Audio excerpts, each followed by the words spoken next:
Yo, I'm Jan. I'm Sam. We play in Pale Lady, and we're stoked to be playing Get Comfy on November 13th. November 13th. Okay, cool. You got it right.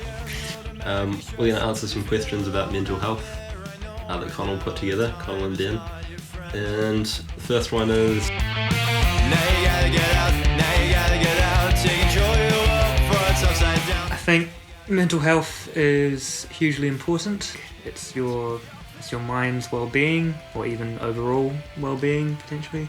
Everything we experience in life kind of is interpreted through the mind. If your mind's unwell, then the world can be a bit of a tough place to be. It's kind of like a lens that you look through and experience the world. Yeah, what we're saying about how you can, go for a walk on a sunny day. Yeah. And if you're not feeling well, then it's not the nice sunny walk you might imagine. And the same goes for, if you're out in an event or something. I've had that before, like at gigs and stuff, not being in the right mindset for it. And even though the gig's gone mean, we all play well, like it's just doesn't feel right. And then also add on that, humans have real needs as well, like sleep, food, exercise, things like that, socializing, and they're worth paying attention to if you feel like something's out of balance. I think that's even the first thing to pay attention to as well.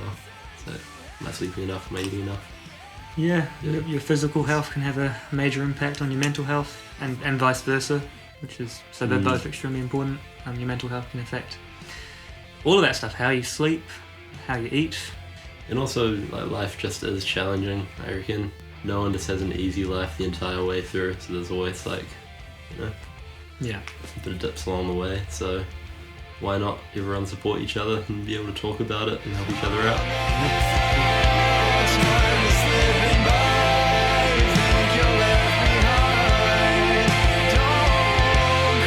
I've had periods of feeling very low in the past, and during those times it was like conversations was a big one, just being able to bounce ideas off people, and writing as well. It's something to bring it out of your own head and into the real world a bit.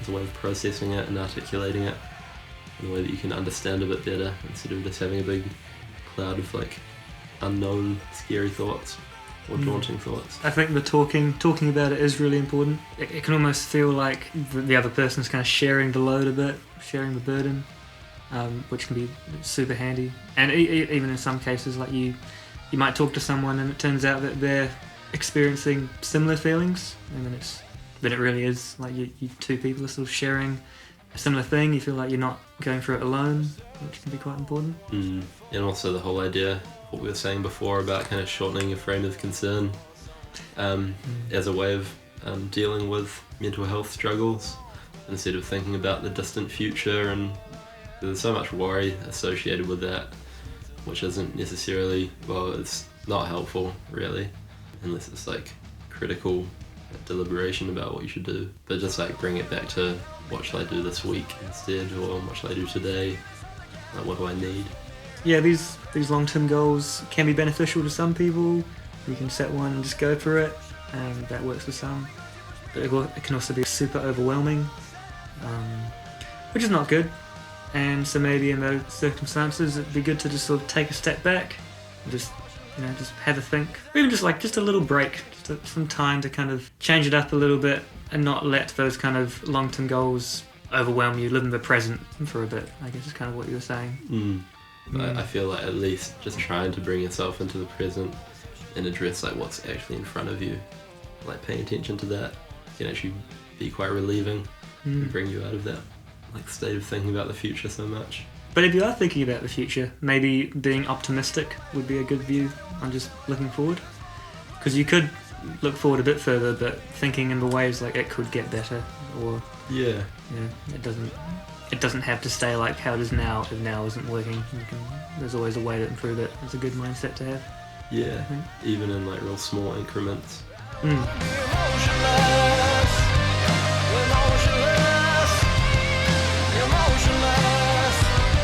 I start off by saying if it's a real feeling, it's valid to be ashamed, but it's also valid to talk about.